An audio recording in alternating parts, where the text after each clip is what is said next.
For the next session and endowments perspective managing multi-generational portfolio, I would like to invite the moderator, Mr. Anil Ghelani. Anil has been working with the DSP group since 2003 and currently is the head of passive investments and products. He has served as business head and CIO at DSP BlackRock Pension Fund. He's a CA and a CFA. Just one thing about Anil, when I started volunteering, he used to be on the board, and he has served a long time on the board, and he's now not on the board, but he's still extremely enthusiastic, supports us in each and everything, guides all of us volunteers. So Anil bhai, can you please come on board and take it forward from here?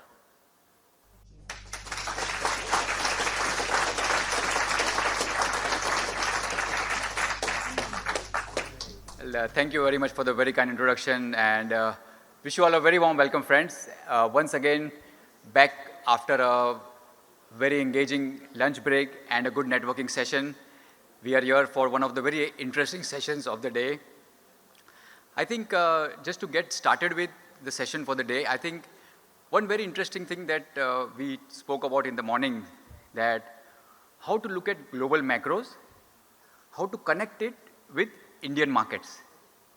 And we had some very engaging and very interesting sessions talking about a diverse set of things.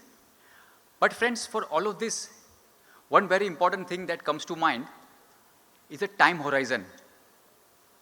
For some of us, when we take allocation to Indian equity markets or to the bond markets or diversify into commodities or maybe take some global exposure, maybe we are thinking of 3 years, 5 years. For some of us, we think, maybe multi-decade exposure.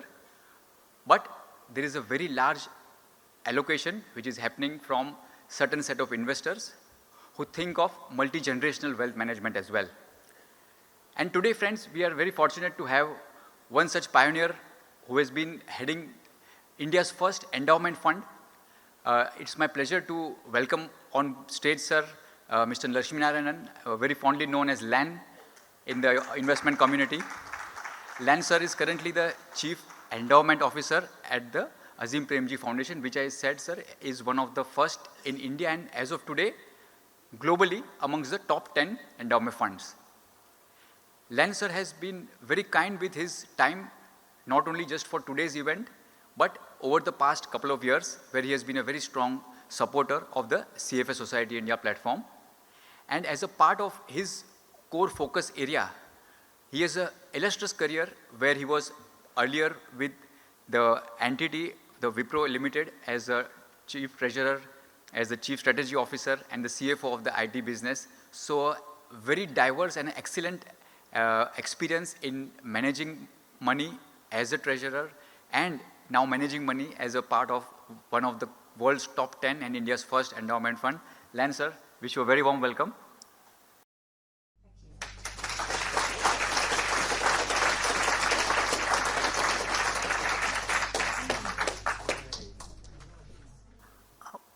Thanks, Anil, for the very kind words, warm welcome, for the opportunity to be in the midst of all of you.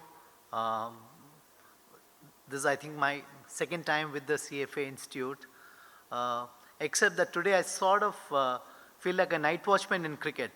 The session before and the sessions after, this looks like, I think, in a nice word, it's night watchman, but it can also be some of my colleagues call it the item number in between. But you know, the thing is that I'm here to talk about what Anil said, our journey of the endowment and how we think of it for long term. And I'm going to just broadly talk of 3 things in our journey. I'll talk 3 things as a part of that. I'll talk of our journey, how we started and how we came to where we are today. What's our strategy and how we look at it, and what have been our learnings and challenges. And then we'll go to the Q&A, where I'm happy to take a lot of anything that I can be of use for all of you. To understand the journey of the endowment and the investment body, you need to understand the journey of the foundation. Quick background, Azim Premji Foundation is the foundation set up by Azim Premji in his individual capacity This is in addition to whatever Wipro does as its CSR, and there's a Wipro Foundation, and those activities are separate. They have nothing to do with it. This is his personal initiatives. It's entirely funded by donation by one person, Mr. Azim Premji. He's the sole, think of it as the sole LP into this. And what happened is the foundation was set up in 2001, and for the first 10 years, and the foundation was set up with a very, very broad vision to facilitate a just, equitable, humane and sustainable society in India. So it was a very broad, noble thing. And initial focus of the foundation was on education, school education. For the first 10 years, a bunch of programs were done. A lot of projects were done on computers in a school. How do you do better quality teaching? How do you build school leadership? A lot of things were done. And when the first stock take was done in 2000 and around 2010, there were three major learnings we had. One is that if we have to achieve the vision of the foundation, the journey is a extremely long-term journey. And the foundation set out a strategic plan. Like Anil introduced, prior to my current role, which is a long time ago, I used to run strategy at Wipro. So when someone said there's a strategy plan of the foundation, I said, okay, been there, done that. The document I got for the board meeting was Azim Premji Foundation Strategic Perspective Plan, the first 100 years. That's an actual document we have. So the foundation is to look at the complexity and the challenges in the Indian society, and if we want to achieve our vision, which is nothing but a paraphrasing of the preamble of the Indian Constitution, if we want to achieve the society that we want to for ourselves, it will take a very long time, and we have a plan for the first 100 years in the foundation. So one, it was going to be a long-term journey. The second learning was that to do that, you need to create institutions. You can't do one project for 3 years, 4 years and say, okay, it's done, let me move to the next one. Like I said, the complexity of the Indian society is such that to make changes, you have to build institutions. And institution building means it's another implication of long term. And the third thing was that you cannot address only one. At the ground level, at the village, the problem of a villager is integrated. You cannot segregate that into only an education problem or only a livelihood problem or only a healthcare problem or a nutrition problem. It's integrated at the family level. So you need to address it multifold. All these, the biggest implication of all these was that you need stable and secure funding for the journey of the foundation. And that is when, and if you are familiar, Mr. Premji's background is that he studied in Stanford. So he was familiar with the US endowment models, and he came and said that we need to set up an endowment in India. So there's going to be a permanent pool of capital which I will donate. And then that earnings from those investments should run the foundation for perpetuity. So that's the model that sort of came about.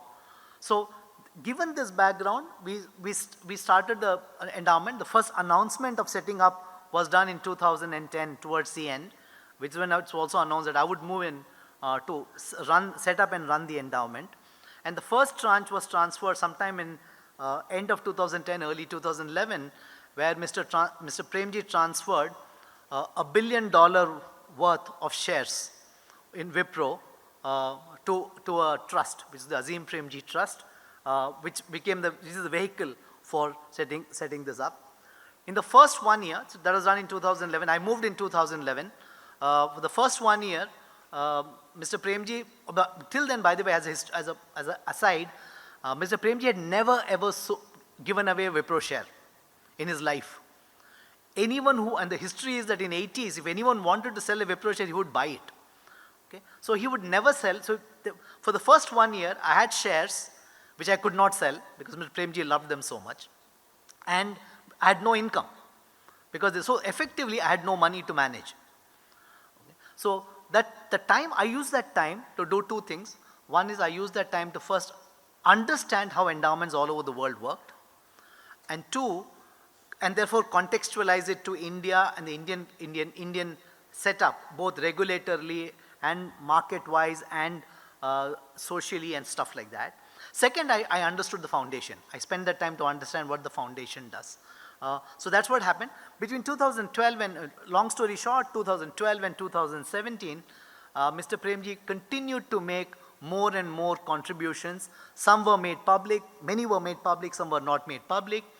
So as we stand today, Mr. Premji has individually donated 97% of the wealth he has earned in his life, irrevocably, to this trust for setting up this endowment.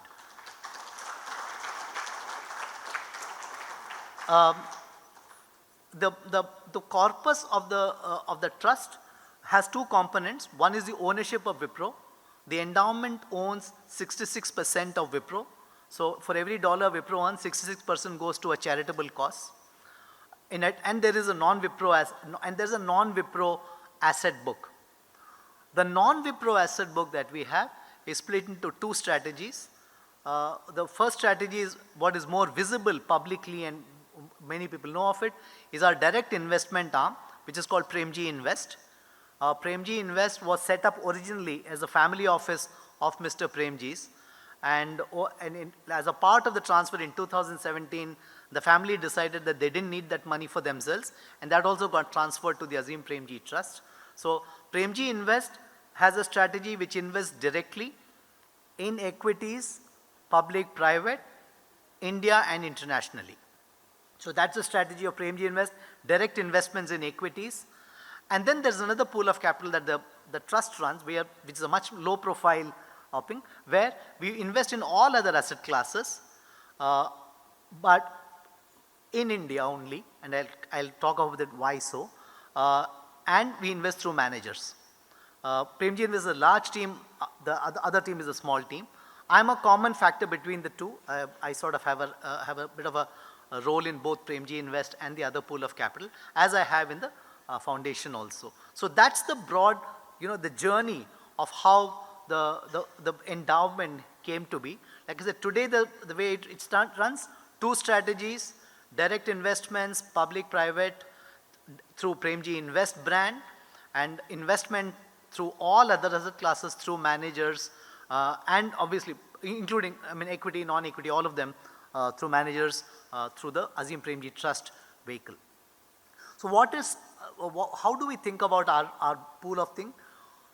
The asset that we have as Wipro, we have economic benefits.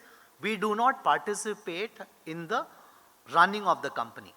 Again, that's been a very, very carefully designed structure, that the company, while it's beneficially owned for the charitable purposes, does not have representation from the charity itself. It is run professionally, it's run by a professional board, but the economic benefits of that flow to the charity. And the non-Wipro investments are done through what I said, Premji Invest and others. The other part of it is our foundation is a unique foundation, even globally, for many reasons. But in the context of investments, it's one of the few foundations that is almost entirely dependent on returns from investment, from the endowment thing. So just to give you a perspective, the foundation, as we stand today, has 2,400 employees, working in some of the most remote areas in the country, on the ground, carrying out a bunch of work directly and indirectly, and I'll come to that. So there's a direct full-time employees, 2,400 people on the ground, working in education, healthcare, livelihood, and a bunch of stuff like that. Today we run 2 universities, and universities, once you set them up, they are perpetual vehicles. So we run 2 universities, one in Bangalore and one in Bhopal. And the third one, the work has already started, it's coming up in the eastern state in a place called Ranchi in Jharkhand. And the fourth one will come up in northeastern part of the country. So we will have, in the next 5 to 7 years, 4 universities. The first part, the direct operations of the thing, earns 0 income. The universities, because of the courses and the social orientation, At best, as we stand today, they recover approximately between 9 and 11% of the costs that they spend through fees. So 89 to 90% has to be funded. And putting it in perspective, a university like Harvard would depend on 35% of its budget from the endowment. Yale would be somewhere in 20s. Princeton would be in late teens to mid 20s. So all the Ivy League, the big endowments have much lesser dependency. In our case, the dependency on the endowment income is extremely high, even universities. And the third program we have in the foundation is a grant we give to other not-for-profits. Upfront, the foundation commits multi-year grants, and therefore you need to sort of ensure that there is no money for them, and that's a running program as well. So all these three, the foundation has no source of income other than what the endowment gives. So that's an onus therefore on the endowment to do three things. What's our strategy? At its core, we have three things that we need to take care of.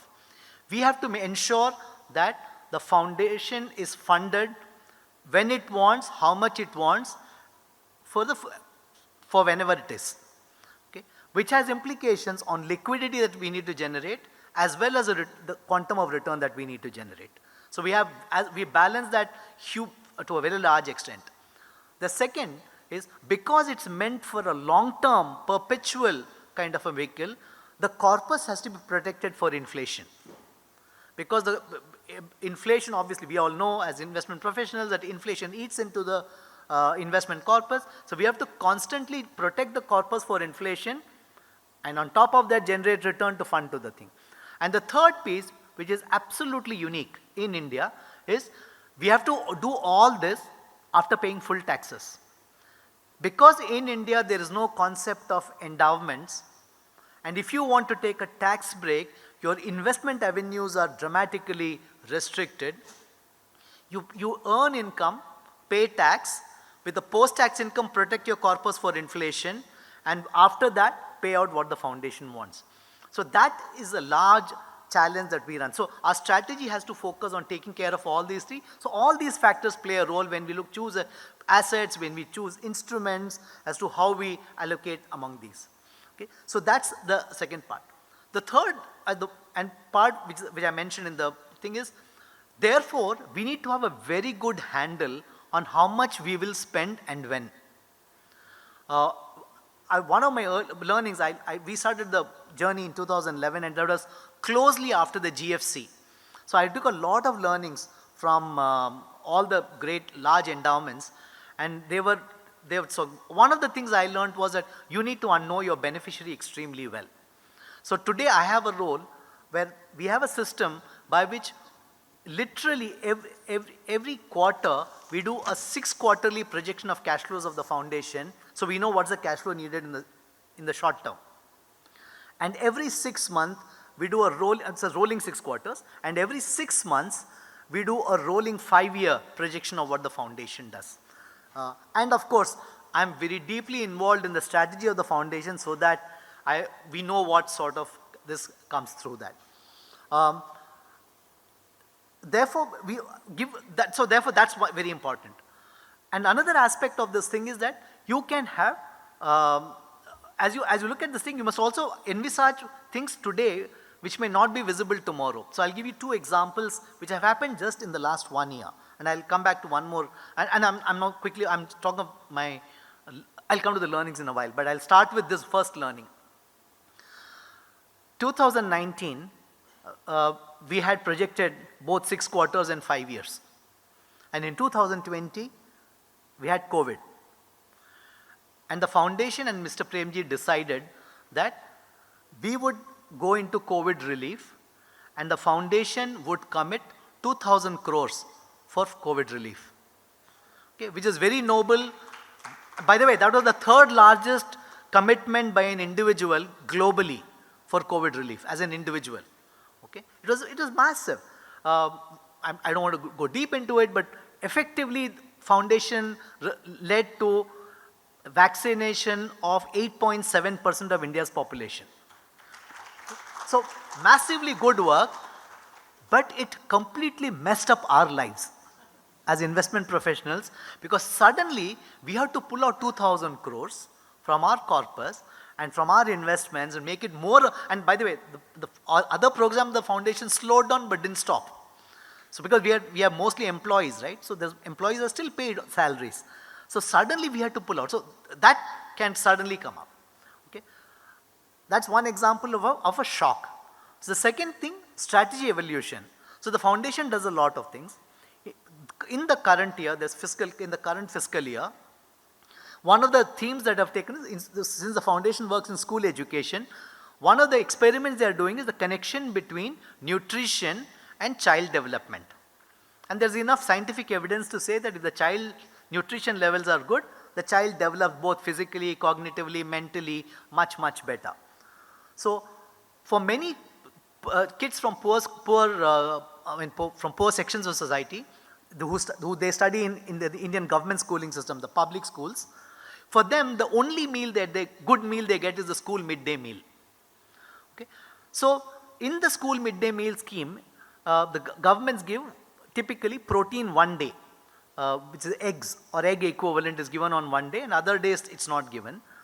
And protein is a very important part of the thing. So the foundation decided that they would tie up, they would do an experiment in Karnataka, with the state that we are from, to supplement the government program on midday meal, saying that you give it for one day, the other 5 days of the week we will fund the protein supplement.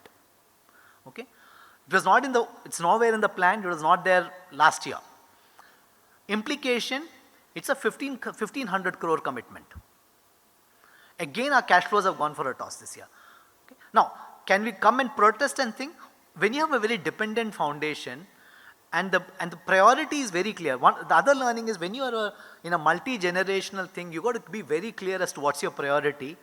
And much as I hate to say this, investment professionals are not the priority. Okay? It is the end beneficiary, be it the family and the family's well-being, or the next generation, or in our case, the foundation, that's a priority. So we just have to generate that kind of money. That's shock. And if it is not enough, few months ago we launched a scholarship scheme. So I was told in the plan that we would do a pilot for a scholarship girl, and the scheme is very simple. In a few districts, any girl who completes 10th grade from a government school and wants to pursue college education or higher education will be funded by us. Okay? And they said they would do a pilot. So we said okay, and we had put some amounts in place.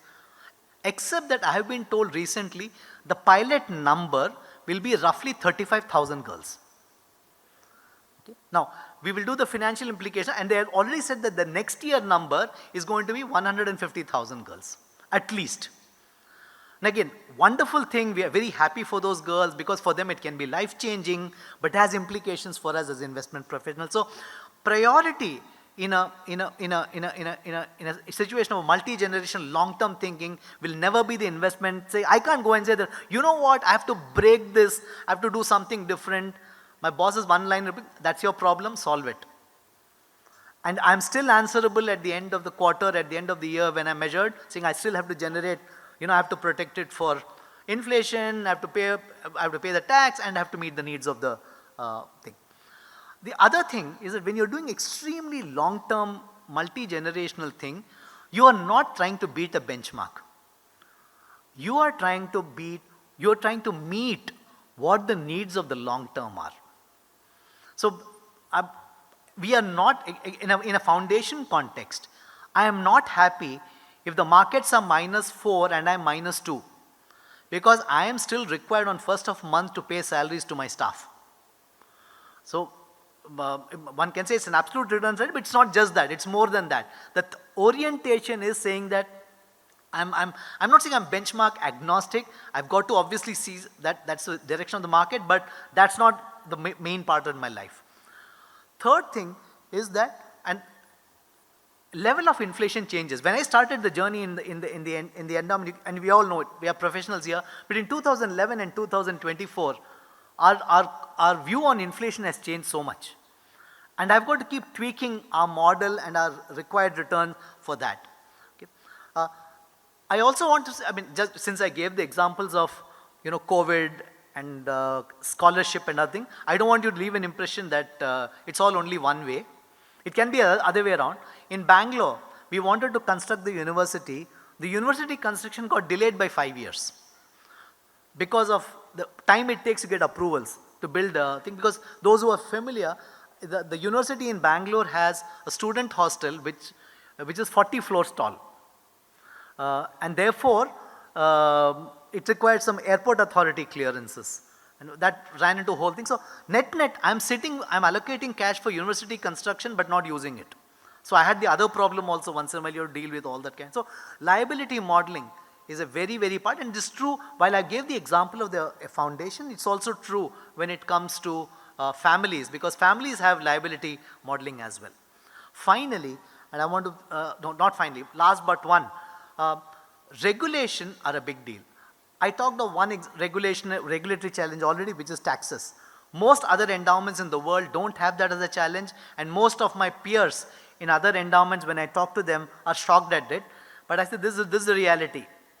We'll work with the Indian system, we'll see what happens, but as we stand today, we have to pay tax.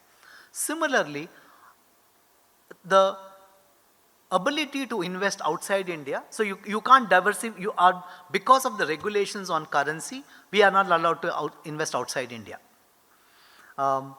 Therefore, all we are left with is the available asset class in India. And that, in many asset classes, Indian market is still very, very nascent. So it's an evolving thing. So we don't have too much things, so you got to do the best. In places we have tried to be early, for example, I think when venture debt first came into being, we were early participants. Anything that's new and exciting and it's worth, which is non-correlated to what we already has as an asset class, or there are different correlations, we love to see them participate and stuff like that. But that is a big restriction for diversification. We are restricted to India and the Indian asset class kind of a stuff. And I want to sort of stop by saying my last thing, which is to say that while what we have done, like we are the first endowment in India, and we have had a journey of 15 years, in the life of an endowment, we're still a startup. Because if my foundation has built up its first 100-year plan, and they're going to hopefully do more beyond that, 10 years is a very, very young lifespan for us to say anything. So what I've shared with you so far, that's why I said it's more of a journey. I don't think we are yet to conclude anything, because as we say in India, picture abhi baki hai. Thank you.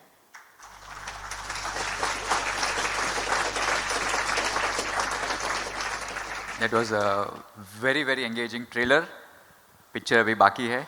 And in the literal sense as well, ये session का picture भी अभी बाकी है. We'll have a very engaging Q&A.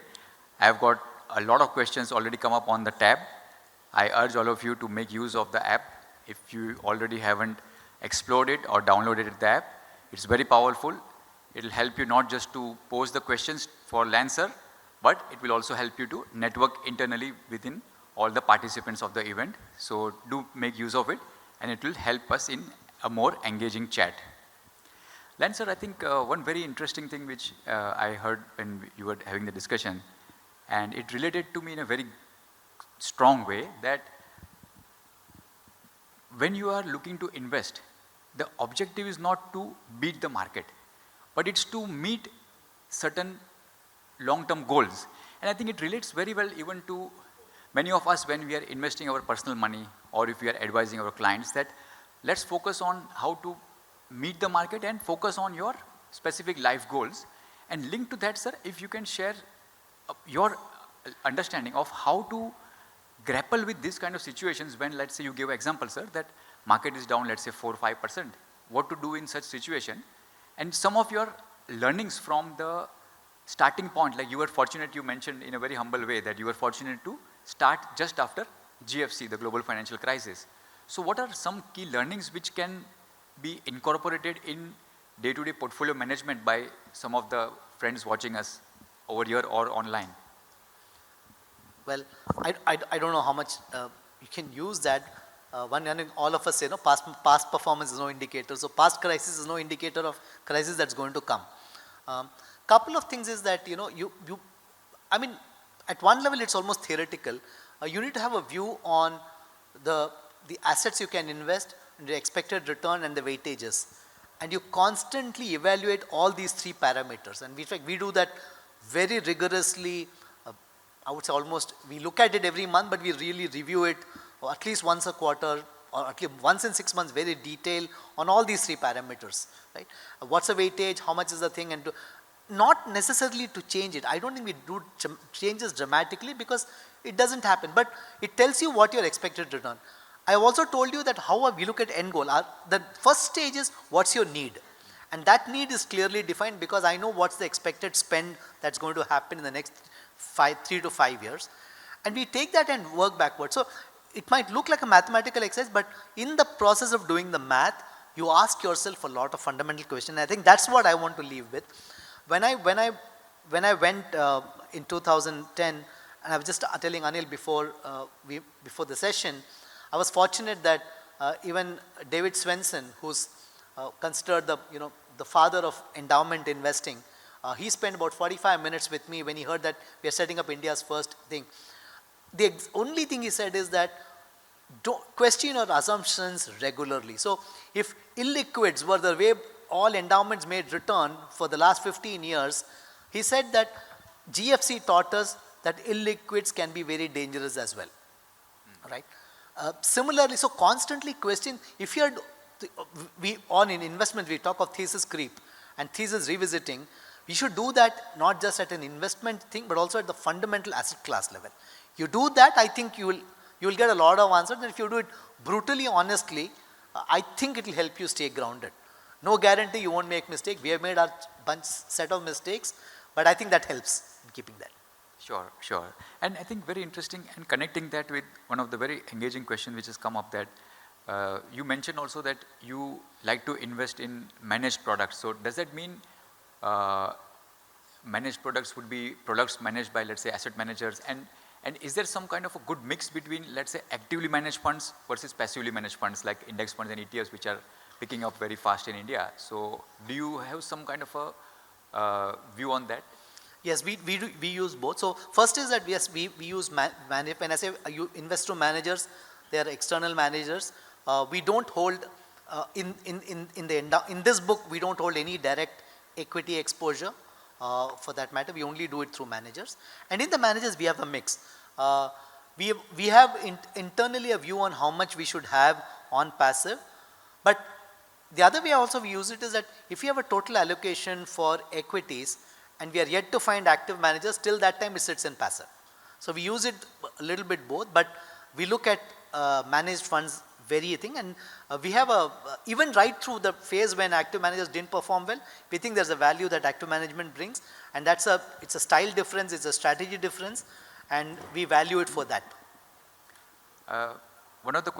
Couple of questions have come linked to market views. I'll try to steer a little bit away from that, but in a very tactful manner, sir, and also relying on your past rich experience in managing the treasury of one of the largest balance sheets and fixed income markets.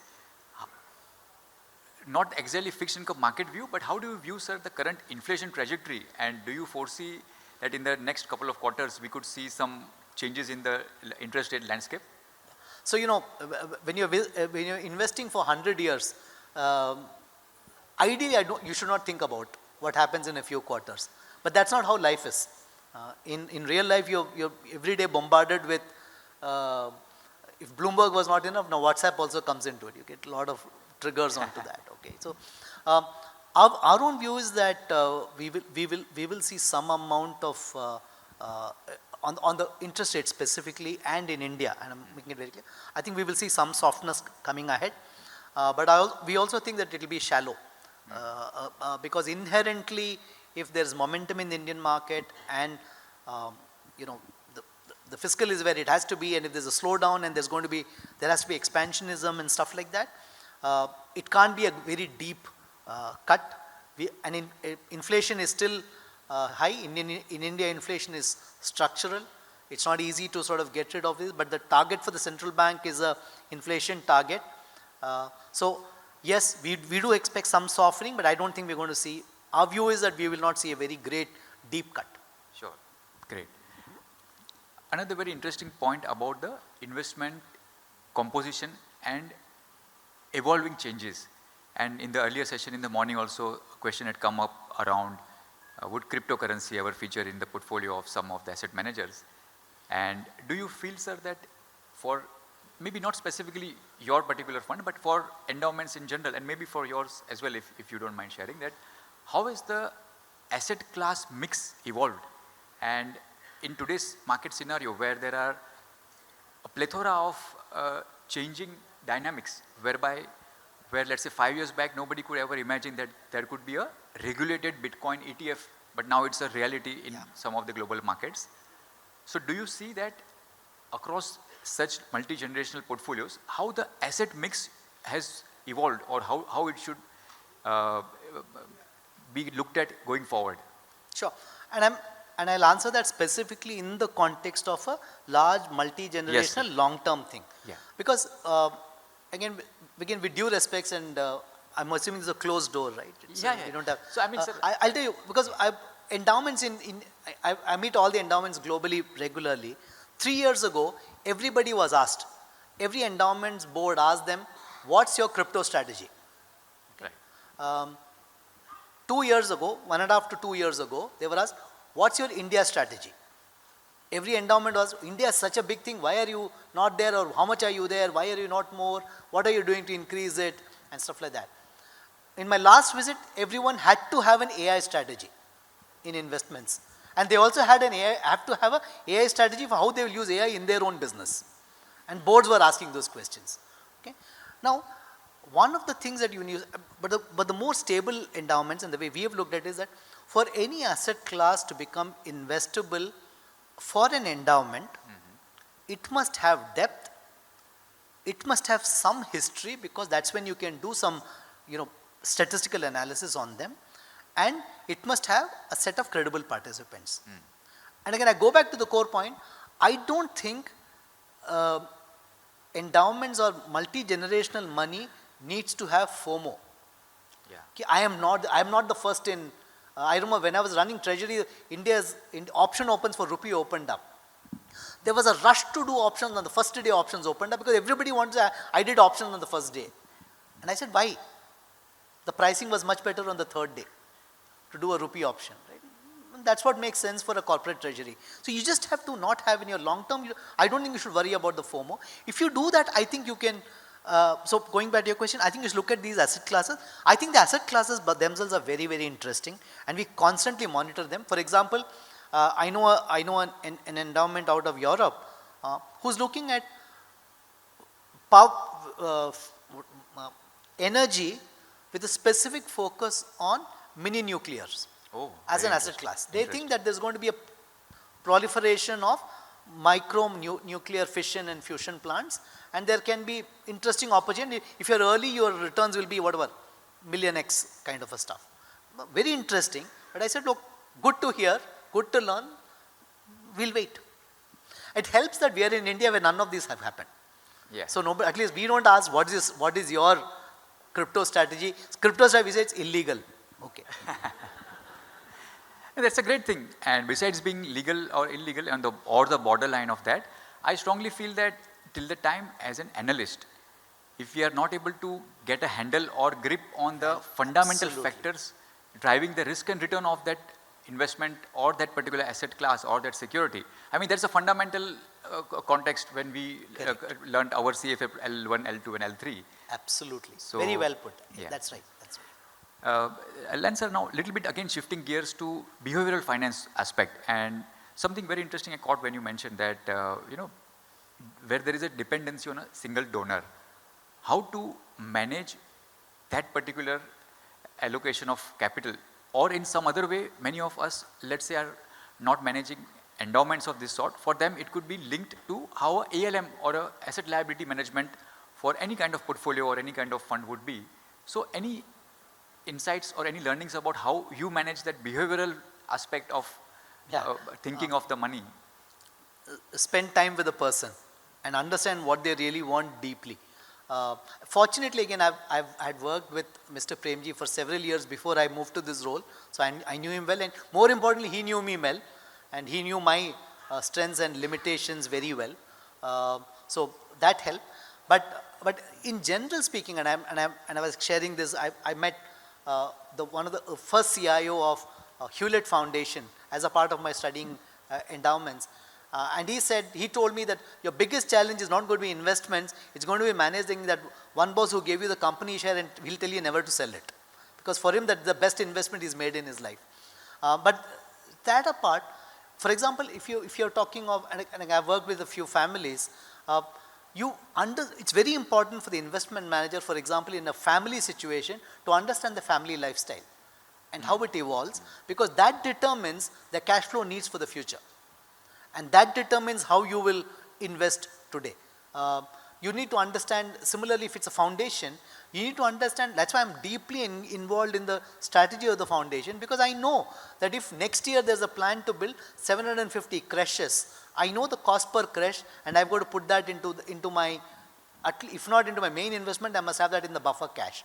So understanding that over the trajectory of growth of spends, so you need to spend time with them.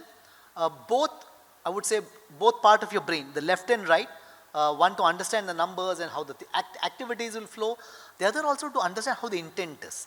For example, like I said, it's very clear in our ecosystem that the foundation is priority, and the foundation's work is priority, and we need to do everything to make foundation a success. So that's the part you must understand what's the main trigger and then follow that through. Behavior.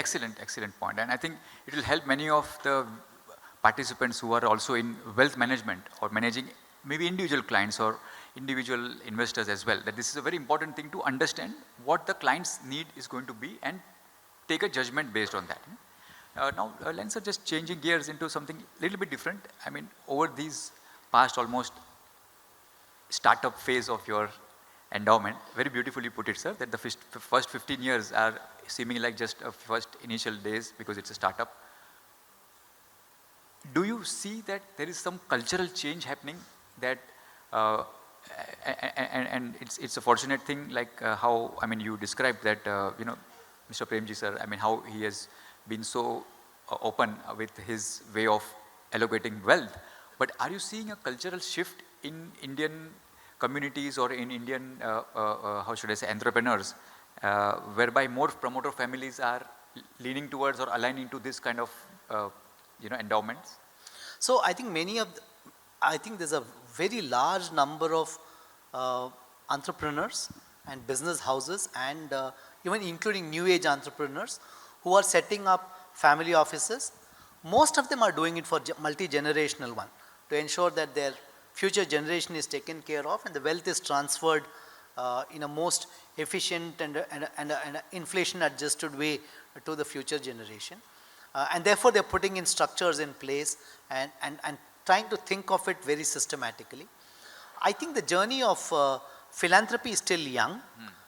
Partially it's because many businessmen do it through their CSR in the companies, and therefore they don't want to do something in addition to that, and they sort of converge the two in some sense. But clearly, compared to where I started in 2011, and I had to go to regulators and explain we are the first. Today, everyone understands the family office. They don't understand endowments very well. Everyone understands family office. Now I think hopefully in the next, I hope I won't be another 15 years when I come back to the CFA Foundation. When I might come, I say that even people understand endowments a little bit. I think more people are interested in this space. I wouldn't agree more to that, sir. And very much we are seeing it in real life situation, maybe not to such a great scale that Mr. Premji has set up your foundation, sir, but in many other ways, like for example, the organization I'm associated with at DSP, Hemendra Bhai, I mean, Hemendra Bhai has done a phenomenal at job. DSP Group, I mean, so the way in which many such structural or cultural changes are being seen. And sir, I had a very selfish motive to raise this question. Sure. Because I wanted to pivot from here to address a very large number of young analysts who are part of our CFA Society India community. Friends, if this kind of a culture is changing, if this kind of investors like Lancer and his team is evolving, and it's just a startup right now, then as we say that it's always good to grow your career with a growing field of evolution. So linked to that, Lancer, if you can share some insights which will benefit some of our viewers and listeners, that how you select your team, what type of investment rigor or what type of maybe past track record or what type of skill sets like hard skills, soft skills, apart from saying that okay they should be CFA charter holder. Yeah. But other than that, what else do you see when you look to hire team members? It was a very subtle point I made. I don't know many people reacted or not, but CFA charter holder. So 2-3 things. One, again, I want to put the disclaimer that I'm talking only from a point of view of, I'm in this question for yes, right sir. now, of our strategy of investing through managers. What we do in Premji Invest in direct investing is very different, slightly different. Yeah, yes, sir. It was just a very generic yeah, question, yeah. sir. So 2 things. One is that, the difference is when you're investing through managers, what you are analyzing is very different. When you invest directly, you're assessing a company and an industry and stuff like that. When you assess a manager, it's far more behavioral. While you do the numbers and you look at their underlying portfolio, you see how they've acted on those portfolio, all those you see analytically, it's a lot of things. So what we look for, and we have by the way, just as a thing, we have a very small team. We are a 6-member team which manages these investments.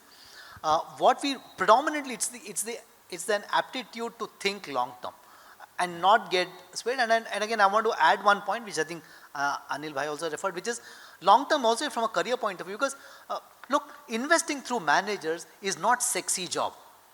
It doesn't bring you in money control first page. We have never, if you look at our history, except this second time, we have never talked about what we do in any forum.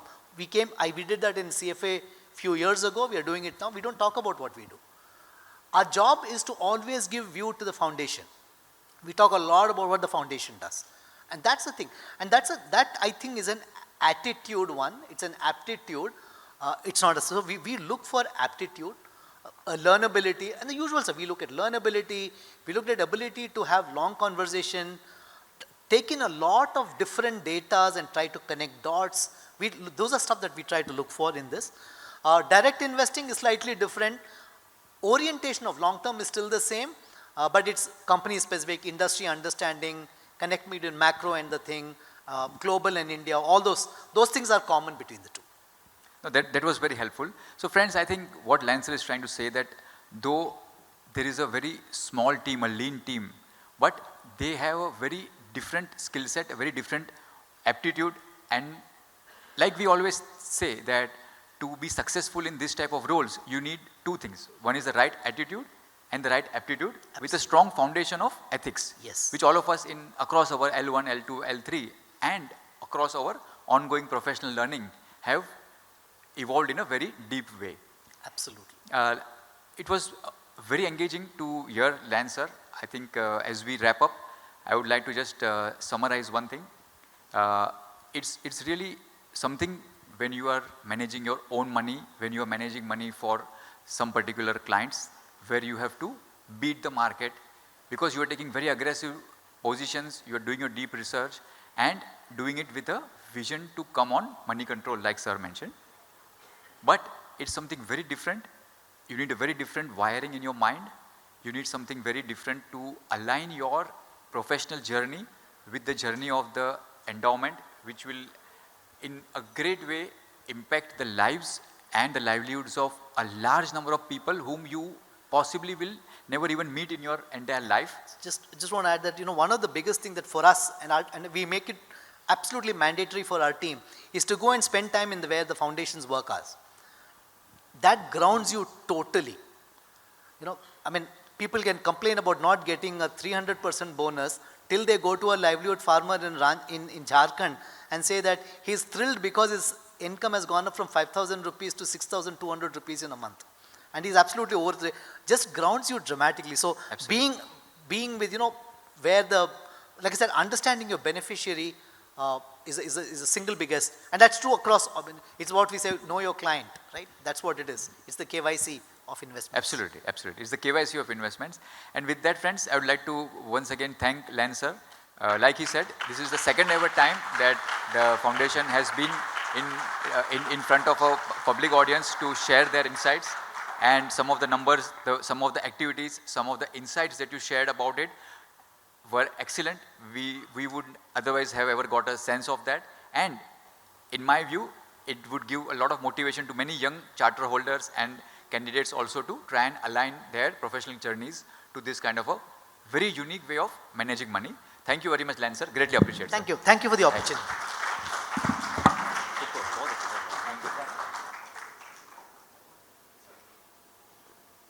Thank you so much, Lan sir and Anil sir, for this very different sort of a session. We hear about equities and we hear about everything, but we don't hear about a 100-year perspective ever from anyone right now.